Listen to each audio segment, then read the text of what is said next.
Corvias Maintenance. Today we're going to talk about your dishwasher. What's the most efficient way to run it, and some do's and don'ts. The first thing on these style here, the operation is controlled by this knob. Typically you're going to want to put it on either heavy or normal and let it go through its cycle. It'll go through a wash, a rinse, and a dry cycle. Inside your dishwasher, there's a few things that you can do that will actually help you in getting your dishes as clean as you can. The first thing is, inside here in the back of this particular model, there is a screen that will get dirty. It will have some food residue. You'll want to clean that often.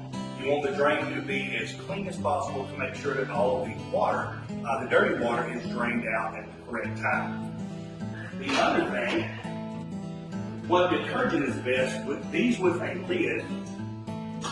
The best thing for them is either a dry powder or a gel.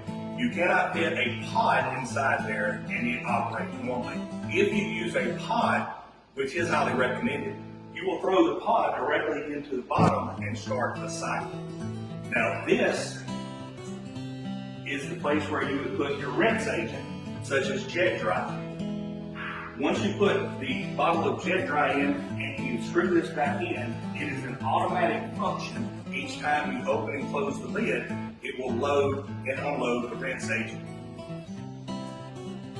The last thing that I recommend before starting your dishwasher is to run the hot water in your sink until the water is actually at the hottest that it can get, and then turn on your dishwasher. This will help activate the cleaning agents in the detergent. It makes a significant difference in how clean your dishes get. If you have any other questions regarding your dishwasher or any of your appliances, feel free to give us a call at the Neighborhood Center. This is Eric with Corvias Maintenance saying, see y'all next time.